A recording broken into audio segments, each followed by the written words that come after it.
तो अगला क्वेश्चन है कि -2/3 तथा 1/4 के बीच में एक परिमेय संख्या ज्ञात करनी है। ठीक है, -2/3 और 1/4 के बीच में। यहाँ पर मुझे पता प्रॉब्लम क्या लग रही है, यहाँ पर प्रॉब्लम ये लग रही है कि -2/3 ठीक है, ये 1/4। अगर काश नीचे सेम होता तो मैं आसानी से बता सकता था कि इसके बीच में क्या आएगा। जैसे कि सपोज दैट, समझिए एक बार मैं क्या चाह रहा हूँ। मैं ये कहना चाह रहा हूँ कि अगर ये ऐसे लिखा होता 2/4 और यहाँ पर भी 1/4 होता तो मैं आसानी से बता देता। 2 से पहले आएगा -1, फिर आएगा 0, फिर ये आएगा, तो एक ही तो बताना था, ये वाला बता देता, -1/4 बता देता। ठीक है, तो ये था। लेकिन यहाँ पे सेम नहीं है, तो सबसे पहला काम हमें क्या करना पड़ेगा, ये सेम करनी पड़ेगी। या फिर ऐसे नहीं तो एक और तरीका होता है इनको करने का, वो चीज़ देखिए कैसे। ठीक है, तो क्या करेंगे इसके लिए, तो इसके लिए सबसे पहले क्या करेंगे आप, ठीक है, हल के दोनों को ऐसे लिखेंगे 2/3 तथा -1/4 के बीच एक परिमेय संख्या।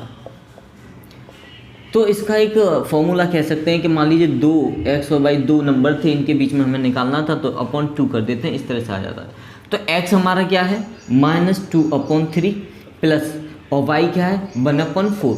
इन दोनों को ऐड करके 2 से डिवाइड करना है। ठीक है, किया तो एलसीएम लेंगे तो 12 आएगा। ठीक है, 4 2 जा 8 और 3 1 जा 3, ये आ गया। ठीक है, /2 आ गया। ठीक है, अच्छा ये तो आप जानते हैं, ये जो है इसमें मल्टीप्लाई होगा। मुझे इसमें डाउट लग रहा है, इसका मैं अभी बताऊंगा। देखो इसमें क्या मैटर है यहाँ पे, अगर ये तुम्हें कभी कभी कंफ्यूजन करता होगा कि ये इधर के नीचे आएगा, कुछ कभी ऐसा होता है कि हम ऊपर पहुँचा देते हैं, तो वो कैसे होता है। देखिए आप ये समझिए, अगर मैं 1 से भाग कर रहा होता 2/3 से, ठीक है, तो इसको 1 मिनट के लिए मैं ऐसे लिख सकता हूँ ना, डिवाइड बाई 2/3 ऐसे लिख सकते हैं। ठीक है, अब ऐसे लिख सकते हैं, तो आपने सीखा होगा बचपन में कि इसको पहले मल्टीप्लाई में चेंज करते, गुणा में चेंज करके फिर 3 ऊपर पहुँच जाता है, 2 नीचे आ जाता है। ठीक है, तो इसका मतलब ये क्या था, यहाँ पे हमें ऊपर पहुँचाता। मान लीजिए यही सवाल है, अब यही सवाल है, तो ऐसे पहुंचा देते, डायरेक्ट यहाँ पे आ जाते। अगर यही सवाल कुछ इस प्रकार के 1/2 को डिवाइड कीजिए 3 से, अब 3 कहाँ जाएगा, अब 3 देखो, अब तुम्हें लग रहा है क्या 3 ऊपर जाएगा, अब चेक कर लो, देखो कैसे, जब आप कभी कन्फ्यूजन हो तो ऐसा कर लीजिए। तो ये आप 3 से डिवाइड कर रहे हैं, ठीक है, तो 1/3 मल्टीप्लाई करेंगे तो ये चेंज हो जाएगा। ठीक है, तो अब जो 3 कहाँ हो रहा है, नीचे मल्टीप्लाई हो रहा है। तो जब कभी भी आप ऐसे कन्फ्यूजन में आया करें तो इसको इस तरह से फॉर्म में चेंज करके, इस वाली फॉर्म में चेंज करके आप पता कर लीजिए अगर कि जो नीचे वाला ऊपर जाएगा या नीचे वाले के साथ ही जाएगा। ठीक है, अब तुम समझ में आ गया होगा कि ये वाली सिचुएशन बन रही है कि ऊपर जो नंबर दे रखे हैं तो ये इसके साथ जाएगा। चलो थोड़ा सा पहले सॉल्व कर लेते हैं। तो माइनस का कितना बचा, 5/12। ठीक है, 5/12 लिया, नीचे 2 आया। अब हमने आगे इसको जो सोल्व किया तो 2 किस में पहुंचेगा, 12 में मल्टीप्लाई हो जाएगा। तो -5 12 × 2 तो कितना आया, -5/24। ठीक है, यही आंसर है, यही इन दो नंबर्स के बीच में एक परिमेय संख्या है। ठीक है, और कुछ सवाल ऐसे भी आ जाते हैं जो कि मान लीजिए इस तरह से कर सकते हैं। अगर मान लीजिए हमसे पूछा होता कि 1 नहीं 2 बता दीजिए, तो आप देखो समझो, अगर 2 बताना होता, यहाँ पे पूछा होता कि 2 या 3 बता दीजिए, तो मैं क्या करता आगे कि ये जो इनके बीच में ही तो आ रहा है, तो मैं ऐसे लिख सकता हूँ 2/3, फिर इसके बाद में -5/24 और फिर इसके बाद में 1/4 था। हमें एक और निकालना है, अगर 2 बोला है तो इस वक्त मैं इन दोनों का ये ऐसे जोड़ के 2 कर लेता। देखो कैसे, अब मान लीजिए हमें एक और निकालना है, एक तो आ गया, एक और निकालना है, तो मैं क्या करूँगा, अब ये -2/3 प्लस -24/2 ऐसे करता। ठीक है, जब ऐसे करेंगे तो एलसीएम कितना आएगा, 24 ही आएगा। ठीक है, ये प्लस माइनस हो जाएगा फाइनली। ठीक है, तो 3 8 जा 24 होता है, 8 का 2 में मल्टीप्लाई किया है तो 8 2 जा 16 हो गया। ठीक है, ये प्लस माइनस हो गया, 24 का 24 में डिवाइड कर दे बनाएगा, 1 का 5 में मल्टीप्लाई करेंगे 5 आएगा। अपोन में क्या चल रहा है आपका, 2 चल रहा है। ठीक है, कोई दिक्कत नहीं। अब हमने इसको आगे सॉल्व किया तो माइनस का कितना आया, 21/24, क्योंकि माइनस के ऐड हो जाएंगे, /2 आया। ठीक है, अब -21/24, अब 2 मल्टीप्लाई हो जाएगा, मैंने अभी बता दिया क्यों हुआ था। ठीक है, तो आगे -21/48 हो जाएगा। ठीक है, चाहो तो काटा पीटी कर सकते हो, जैसे कि ये जो है आपका 3 से हो रहा है, ठीक है, 3 7 जा 21, 3 1 जा 3, 3 6 जा 80, तो ये आया। अब जो दूसरा नंबर आया वो क्या कौन सा आया, इन दोनों के बीच में आया ये, तो इनके बीच में ही आया। तो इस तरह से दोनों के बीच में दो हमने परिमेय संख्या निकालनी, अगर तीसरी भी निकालनी है तो ऐसे ही करके आगे ये प्रोग्रेस चलती रहेगी, ठीक है। तो इस तरह से मान लीजिए कुछ ज़्यादा ही नंबर पूछ रखे हैं हमसे, ठीक है, तो ये तो मैंने बता दिया, समझे, ऐसे कर लेते हैं। अब जो नंबर आ गया इनके बीच में वो क्या आएगा, फाइनली जो आंसर आएगा कुछ इस तरह से आएगा कि -2/3, फिर आया कितना माइनस का 7/16, और फिर है आपका -5/24, और ये 1/4। तो इस तरह से ये जो आंसर हो जाएगा। 2 नंबर चाहिए तो 2 नंबर आ गए, ठीक है, अगर 2 नंबर पूछे होते तो वैसे कोई दिक्कत नहीं, होना नहीं। अब मान लीजिए हमसे ज़्यादा हमसे पूछ लिया कि 10 12 15 इस तरह से बताइए, तो क्या हम यही प्रोसेस बार बार करते रहेंगे कि 2 करो, फिर 2 के बीच में जोड़ो, फिर डिवाइड करो 2 से, फिर उनके बीच में लिखाओ, फिर ऐसे करते रहेंगे? तो नहीं, इसका इलाज करने के लिए देखिए एक सवाल लेते हैं, ठीक है, ये नोट कर लेना वीडियो पॉज करके, ठीक है, मैं इसको हटा रहा हूँ। तो अभी एक क्वेश्चन देखेंगे, इसमें क्या है कि हमसे पूछ लिया सपोज दैट, जैसे कि अभी इसमें पूछा है कि -3/11 व 8/11 के बीच, मान ली 8 नहीं है, थोड़ा और पास में ही है ये, सपोज दैट 2/11 के बीच 10 परिमेय संख्या निकालनी है हमें, ठीक है, 10 परिमेय संख्या निकालनी है इनके बीच में। तो अब कैसे करेंगे, मैंने देखा कि -3/11 और 2/11 के बीच में क्या क्या आ रहा है, एक तो -2/11 आएगा, फिर -1/11 आएगा, फिर 0 आएगा, फिर 1 आएगा, मात्र 1 2 3 4 ही तो आ रहे हैं इनके बीच में, 10 तो नहीं बैठ रही। तो मैं क्या करूँगा, इसका इलाज करूँगा। कैसा इलाज, अब देखिए, देखो मैंने सोचा कि मुझे ये गैप बढ़ा देना ऊपर, -3 और 2 के बीच में गैप बढ़ाना है। तो मैंने सोचा क्यों ना ऐसा करूं कि मुझे 10 चाहिए, ठीक है, तो मैं अनुमान लगाऊंगा कि कितने से मल्टीप्लाई करने पर गैप इतना हो जाएगा कि बीच में आपके कितने बराबर नंबर आए। सपोज दैट मैंने यहाँ पे 9 से मल्टीप्लाई कर, 9 तो ज़्यादा हो गया, सपोज 6 से किया, 6 3 18, ठीक है, 6 3 18। अब जब 6 के ऊपर किया है तो 6 का ऊपर किया है तो नीचे भी तो करूँगा 60 है। अब यहाँ पर ये जो है 2/11 है, ठीक है, 2/11 है, तो अब इसमें भी आप 6 से कर सकते हो, ठीक है, तो ये कितना है -18/66, और ये जो आया 12/66। अब हम देख लीजिए कितना गैप बैठा है, देखो एक तो -17 है, -16 है, -15 है, -14 है, कितना आएगा माइनस, मतलब कुल मिला के इनफ हो चुका है, पूरा आ चुका है इसमें, तो इतना काम बन जाएगा, ठीक है। अब इधर क्यों करना पड़ा 6 से मल्टीप्लाई, क्योंकि नीचे तो सेम रहना चाहिए, ठीक है। ये कुछ ज़्यादा हो रहा है, 6 से ना करके कुछ थोड़ा कम करो इसे, ठीक है, कम करते हैं, थोड़ा ज़्यादा हो रहा है, ठीक है, कम कर लो। कम करना चाहो तुम बोलो कि जब कम से आ सकता है तो कम से भी तो आ सकता है, हाँ आ सकता है। देखिए अगर मैं 3 से करूँ ऊपर नीचे, ठीक है, इधर भी 3 से कर दिया, ठीक है, तो ये आ गया 3 3 9/33, और यहाँ पे ये जो आया वो कितना आया 6/33। अब इसके बीच में देख लीजिए आप कितना, -8 आएगा, -7 आएगा, -6 आएगा, -6 आएगा, -5 आएगा, -4 आएगा, -3 आएगा, -2 आएगा, -1 आएगा, फिर 0 आएगा, और फिर इसके बाद में तुम्हारा 1 आ सकता है। इससे भी काम चल रहा है। तुम बोलो कि क्या 2 से भी चेक कर सकते, देखें 2 से भी हो सकता है कि नहीं हो सकता, तो चलो करके देखते हैं। तो 2/2 मल्टीप्लाई कर दिया, 11 × 2, ठीक है, ये कितना है 11। तो यहाँ पे -6/22 आया, यहाँ पे आया 4/22, ठीक है। अब -5 -4 -3 -2 -1 0, फिर 1 2 3, इससे नहीं बैठा तो 3 से बैठेगा। तो इस तरह से हमने पता लगा लिया कि 3 से पर्याप्त गैप बनना है मल्टीप्लाई करके। तो हम क्या करेंगे, -3/11 इसका मल्टीप्लाई 3 से किया और नीचे भी कर दिया, वह 2 × 3 और 11 × 3 किया, ठीक है। अब इसके बाद मैंने क्या किया, -9/33 आ गया, और ये आ गया 6/33। अब इनके बीच हमें कितनी निकालनी है, 10 निकालनी है। अब लिख दिए इनके बीच 10 परिमेय संख्या। तो संख्या देखें कौन कौन से आएंगे, -8/33, -7/33, -6/33, और -5/33, और -4/33, -3/33, और 2/33 और माइनस 1/33 और माइनस 0, फिर तो 0 ही आएगा, 0 का डिवाइड किसी में करो तो 1/33 और 2/33। देख लीजिए 1 2 3 4 5 6 7 8 9 10 इतना होता है। ठीक है, तो ये आपके आंसर्स हो गए। और हाँ, एक और चीज़ हमें ध्यान रखने वाली बात है, ज़रूरी नहीं है कि आपका आंसर जो बुक के आंसर से मैच करे, क्योंकि कोई डिफरेंट कर सकते हैं। आप 9 का कर रहे थे तब भी 10 नंबर हो सकते हैं, वो तो बहुत ज़्यादा है। कोई दोस्त ने 10 नंबर लिखनी थी, तो इसीलिए ज़रूरी नहीं है कि आपका आंसर जो है किताब वाले आंसर से मैच करे। ठीक है, तो ये कुछ ऐसे सवाल तुम्हें एक्सरसाइज में देखने को मिलेंगे। ठीक है, अब आगे अगले क्वेश्चन पर बात करते हैं। ठीक है, तो हेलो स्टूडेंट्स, अब जो हम चैप्टर 1 की संख्या पद्धति का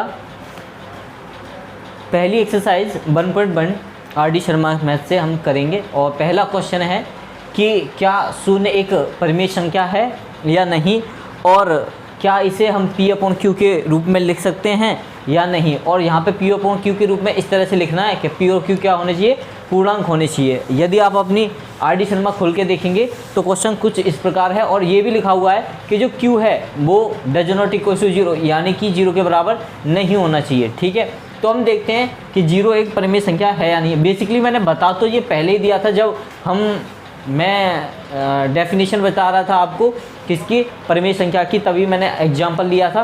तो फिर दोबारा से समझ लेते हैं, क्वेश्चन आ गया तो क्वेश्चन है ये 0 है हमारे पास। तो 0 जो है वो एक परिमेय संख्या है या नहीं, तो हम इसको परिमेय संख्या में बदलेंगे। ठीक है, कैसे बदलेंगे, ठीक है, तो मैं इसके नीचे 1 लगा दूं तो कोई दिक्कत नहीं है, तब भी ये 0 है। अगर मैं 7 लगाऊं तब भी ये 0 है। अगर मैं 2 लगाऊं चाहे 5 लगाऊं, कुछ भी लगाऊं, तब भी ये 0 रहेगा। तो कहने का मतलब हम इसे P/Q के रूप में लिख सकते हैं। ठीक है, तो ये क्या हो जाएगा, परिमेय संख्या हो जाएगा। तो इसका आंसर कुछ इस प्रकार लिखेंगे कि हाँ, आंसर तो आया, हाँ ये है, लेकिन इसको P/Q के रूप में कैसे लिखेंगे।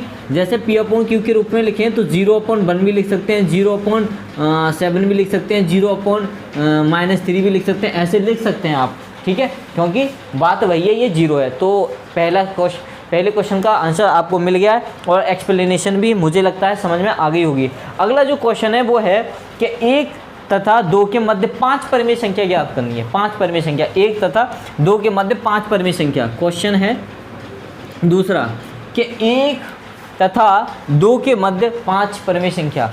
तो हम 1 तथा 2 के मध्य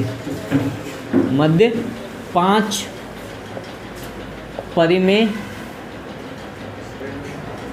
संख्या निकालनी है हमको। ठीक है, तो देखो हम यहाँ पे हमारे पास प्रॉब्लम ये आ रही है कि 1 और 2 के बीच में तो कुछ नहीं है, 1 के बाद सीधे 2 आ रहा है।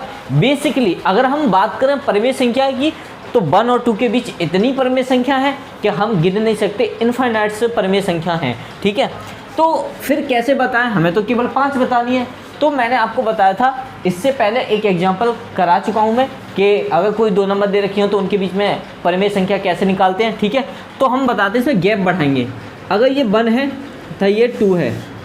ठीक है, अब ये इसमें थोड़ा सा गैप बढ़ा लेते हैं। कैसे, मुझे चाहिए 5 चाहिए, तो मैं क्या कर रहा हूँ, 6 का मल्टीप्लाई 1 बढ़ा के मल्टीप्लाई करके देखता हूँ मैं। ठीक है, जैसे अगर मैं 1 में 6 का मल्टीप्लाई करूँ तो 6 का नीचे भी करना पड़ेगा जब ऊपर कर रहे हैं, तो बैलेंस कर रखने के लिए। ऐसे ही 2 में भी 6 का ऊपर किया, 6 का नीचे किया, तो ये आया 6×6/6, और ये 6 दूनी 12/6।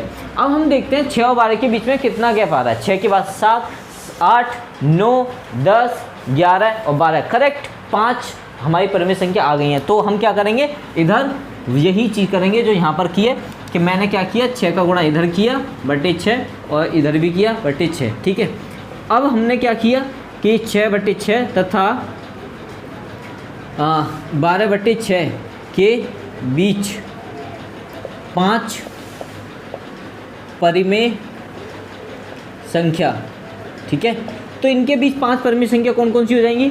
एक तो हो जाएगी 6 के बाद क्या 7/6, 7 के बाद 8/6, 8 के बाद 9/6, 9 के बाद 10/6 और 10/6 के बाद आपकी 11/6। अगर जो कट सकें तो काट दीजिए, आंसर में आ जाएगा। ये तो कटेगा नहीं, इनको काट सकते हैं 2 से, 2 चौक 8, 2 तिया 6। इसको काट सकते हैं 3 से, 3 1 3 तिया 9, 3 दूनी 6। इसको काट सकते हैं कितने से? 2 से, 2 पंजे 10 और 2 तिया 6, और ये तो कट नहीं सकता, तो आंसर आपका ये हो जाएगा। ठीक है, तो ये अगर 2 क्वेश्चंस हो गए। अगला क्वेश्चन जो है वो है 3 और 4 के मध्य 6 परिमेय संख्या निकालनी है। तो तुम क्या करोगे? 6 परिमेय संख्या निकालनी है, तो इसे करके देखना एक बार, एग्जाम्पल है तुम्हारे लिए। और फिर ऐसे ही अगला वाला है वो है 3/5 और 4/5 के मध्य में 5 परिमेय संख्या निकालनी है। तो इसमें भी कोई दिक्कत नहीं है, इसे ट्राई करके देखना, अगर ना हो तो कमेंट करना, मैं बता दूंगा। ठीक है, फिर आगे जो क्वेश्चन है वो 5वां क्वेश्चन है, सत्य सत्य पर आधारित है, और ये वेरी इंटरेस्टिंग क्वेश्चन है। यहाँ से आपको पता चल जाएगा कि ये जो क्वेश्चन हैं वो कुछ इस तरह से कि आप पूरी तरह से क्लियर हुए हैं या नहीं चैप्टर से। जैसे कि पहला क्वेश्चन है आपका, प्रत्येक पूर्ण संख्या एक प्राकृतिक संख्या है या नहीं। ठीक है, तो इसे मैं बताऊंगा, पहले तुम इसको, ये जो पूरे सॉल्यूशन है इसको उतारेंगे कुछ देर के लिए, पोज कर दो। तो हमारा 5वें क्वेश्चन जो सत्य असत्य पर आधारित है उसे देखेंगे। 5वां क्वेश्चन है, ठीक है, ये है। तो इसको देखते हैं, पहला क्वेश्चन क्या है। ये पूछ रहा है कि प्रत्येक पूर्ण संख्या एक प्राकृतिक संख्या है या नहीं। ठीक है, और फिर अगला क्वेश्चन है, प्रत्येक पूर्णांक एक परिमेय संख्या है, सत्य है या असत्य है, ये इस तरह से। तो मैं 1 मिनट हम संख्या रेखा पर कुछ नंबर दिखा लेते हैं। ठीक है, फिर बाद में बात करते हैं। तो ये मान लीजिए संख्या रेखा है, और यहाँ पर हमने 0 लिया, और ये 1 2 3 4 5 और ये 6 इधर लिया, -1 -2 -3 -4 और -5, इतना बहुत है। ठीक है, आगे तो चल ही रहे हैं, एरो बता रहे हैं। ठीक है, हमने बताया था कि प्राकृतिक संख्या कौन सी होती है, प्राकृत संख्या भी कह देते हैं इनको, कि जो 1 से स्टार्ट होती है, यानी कि इधर से जो स्टार्ट हो रही है वो सब की सब कौन सी है, प्राकृत संख्या है, प्राकृत संख्या या फिर प्राकृतिक संख्या, बात एक ही है। ठीक है, और हमारी पूर्ण संख्या कौन सी होती है, जिनमें 0 भी इंक्लूड हो जाता है, यानी कि प्राकृतिक संख्या के साथ बस 0 इंक्लूड कर दो, वो पूर्ण संख्या हो जाती है। यानी कि पूर्ण संख्या हमारी यहाँ से स्टार्ट होती है, पूर्ण संख्या हमारी यहाँ से स्टार्ट होती है और आगे तक चलती रहती है। ठीक है, इसके बाद आता है पूर्णांक। तो पूर्णांक कौन से होते हैं, कि पूर्णांक में मैंने बताया था कि जिसमें नेगेटिव पॉजिटिव 0 तीनों आ रहे हैं। ठीक है, तो ये हो जाते हैं पूर्णांक। पूर्णांक के अंदर सब आ रहा है, पूर्णांक के अंदर पूर्ण भी आ रही है, प्राकृतिक भी आ रही है, जबकि पूर्ण के अंदर प्राकृतिक भी आ रही है। तो मैं कह सकता हूँ कि प्राकृतिक वाली संख्या पूर्णांक में भी आ रही है, पूर्ण में भी आ रही है, और प्राकृतिक और पूर्ण दोनों मिला के पूर्णांक में आ रही है। ठीक है, अब इससे हम ये जो सत्य सत्य वाले कथन है इनको देखेंगे, चेक करेंगे। तो पहला कह रहा है प्रत्येक पूर्ण संख्या एक प्राकृतिक संख्या है। तो क्वेश्चन ये है, प्रत्येक पूर्ण संख्या एक प्राकृत संख्या है। तो हम चेक करते हैं क्या ये सत्य है या नहीं है। तो हमने देखा प्रत्येक पूर्ण संख्या कौन सी होती है, ये वाली जो 0 भी है, 1 भी है, 2 भी है, 3 भी है, 4 भी है, 5 भी है, 6 भी है, आगे तक चल रहा है। ठीक है, अच्छा पूर्ण में 0 आ रहा है, और ये कह रहा है कि प्रत्येक पूर्ण जो है प्राकृतिक होनी चाहिए, जबकि प्राकृतिक में 1 भी आ रहा है। ठीक है, प्राकृतिक है, पूर्ण भी है और प्राकृतिक भी है, 2 प्राकृतिक भी है, पूर्ण भी है, ये तो ठीक है। लेकिन पूर्ण संख्या का 0 जो है वो प्राकृतिक नहीं है। तो इसका साफ साफ मतलब ये है कि प्रत्येक पूर्ण संख्या प्राकृतिक संख्या नहीं है। ठीक है, क्यों? क्योंकि 0 जो है पूर्ण संख्या तो होता है लेकिन प्राकृतिक संख्या नहीं होता, इसीलिए जो हमारी सभी पूर्ण जो संख्या होती है वो प्राकृतिक संख्या नहीं हो सकती हैं। तो पहला वाला जो कथन है वो आपका क्या हुआ, असत्य हो गया। ठीक है, फिर अगला वाला क्या है तुम्हारा स्टेटमेंट, कि प्रत्येक पूर्णांक एक परिमेय है, प्रत्येक पूर्णांक एक परिमेय संख्या है। ये वाला स्टेटमेंट इसको चेक कर लेते हैं है या नहीं। ठीक है, प्रत्येक पूर्णांक, तो प्रत्येक पूर्णांक का मतलब है 0 1 2 3 4 5 6 7 8 9 ये सब आएंगे। अब हम चेक करते हैं ये परिमेय हैं। तो देखो परिमेय में तो परिमेय होंगी, देखो 0 को भी हम परिमेय लिख सकते थे, नीचे 1 लगा दीजिए, 1 को भी नीचे 1 लगा के परिमेय कर सकते हैं, 2 को भी नीचे 1 लगा के, 3 को भी। तो कुल मिला के हम कह सकते हैं कि प्रत्येक जो पूर्ण संख्या होगा वो परिमेय है, प्रत्येक पूर्ण संख्या परिमेय। लेकिन हमसे यहाँ पे पूछा पूर्णांक के लिए, पूर्णांक के लिए पूछा है, तो सबके नीचे 1 लगा दें तो वो परिमेय हो ही जाएंगी। तो ये स्टेटमेंट आपका सही है कि ये जो प्रत्येक पूर्णांक होती है, चाहे वो प्लस में हो माइनस में, नीचे 1 लगा के उसको परिमेय कर सकते हैं, इसीलिए प्रत्येक पूर्णांक जो होगा परिमेय संख्या हो जाएगी। ठीक है, अगला स्टेटमेंट क्या है कि प्रत्येक परिमेय संख्या एक पूर्णांक है। प्रत्येक, अगला स्टेटमेंट है प्रत्येक परिमेय संख्या, प्रत्येक परिमेय संख्या एक पूर्णांक है, पूर्णांक है। अगला स्टेटमेंट ये है, तो चेक कर लेते हैं प्रत्येक परिमेय संख्या पूर्णांक हो सकती है या नहीं। प्रत्येक परिमेय संख्या, क्या ऐसा हो सकता है? देखो समझते हैं इसको, ये वाला क्वेश्चन बढ़िया है, इंपॉर्टेंट है, थोड़ा सा इसमें दिमाग ज़्यादा लगाना पड़ सकता है। ठीक है ज़्यादा टफ नहीं है ये।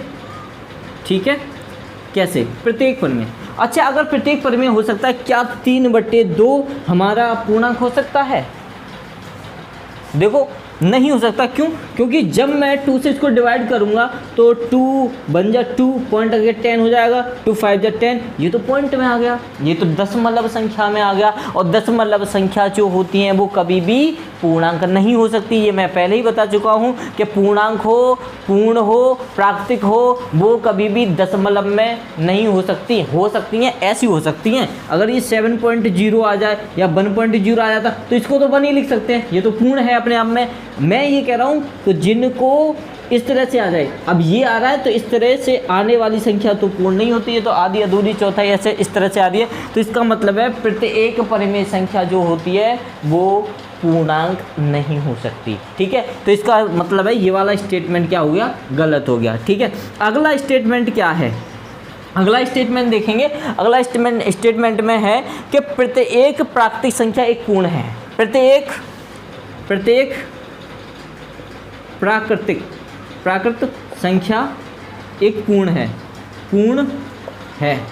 ये बात सत्य है, क्योंकि पूर्ण के अंदर प्राकृतिक आ जाती है, हर आ रही है। देखो 1 भी आ रहा है, 2 भी आ रहा है, पूर्ण के अंदर 3 भी, 4 भी, 5 भी, 6 भी, जो भी है सब पूर्ण के अंदर आ रहे हैं, तो हम कह सकते हैं कि प्रत्येक प्राकृतिक जो संख्या है वो पूर्ण है। ठीक है, तो ये वाला स्टेटमेंट भी आपका सत्य है। अगला स्टेटमेंट क्या है कि प्रत्येक पूर्णांक एक पूर्ण है। प्रत्येक पूर्णांक एक पूर्ण है, प्रत्येक पूर्णांक एक पूर्ण है, प्रत्येक पूर्णांक। तो पूर्णांक में हमने ये देखो सब आ रहे हैं, प्लस के भी, जीरो भी और नेगेटिव भी आ रहे हैं, तो प्रत्येक पूर्णांक एक पूर्ण है। क्या ये सत्य वचन है? नहीं, सत्य वचन नहीं है, क्योंकि पूर्ण के अंदर जीरो और केवल पॉजिटिव यानी कि धनात्मक संख्या ही आती है, नकारात्मक यानी कि ऋणात्मक संख्या नहीं आती है। इसीलिए क्या होगा कि प्रत्येक पूर्ण संख्या पूर्णांक नहीं हो सकती। तो ये यहीं से क्लियर होता है कि प्रत्येक पूर्णांक जो होगा वो पूर्ण नहीं हो सकता। ठीक है, ये स्टेटमेंट भी गलत हो गया। अगला लास्ट स्टेटमेंट है प्रत्येक परिमेय संख्या एक पूर्ण है। प्रत्येक परिमेय संख्या एक पूर्ण है, प्रत्येक परिमेय संख्या एक पूर्ण है। तो इसको देखते हैं, चेक करते हैं प्रत्येक जो संख्या है वो पूर्ण है या नहीं है। प्रत्येक परिमेय, तो हमने देखा प्रत्येक परिमेय पूर्ण हो सकती है या नहीं हो सकती। अभी एग्जांपल दिया था, अगर मैं 2/3 ले लूँ तो ये पॉइंट में आएगा, और पॉइंट कभी भी पूर्ण नहीं हो सकती। अगर मैं 7/2 ले लूँ तो ये भी पॉइंट में आना है, तो ये भी नहीं हो सकती। अगर मैं बहुत सारे एग्जांपल हैं ऐसे जो पॉइंट में आ सकते हैं, वो परिमेय तो हो सकते हैं, लेकिन पूर्णांक प्राकृतिक संख्या नहीं हो सकती। तो आपका ये पहली एक्सरसाइज RD शर्मा की पहले चैप्टर की पहली एक्सरसाइज फिनिश होती है। Bye, nice to teach you.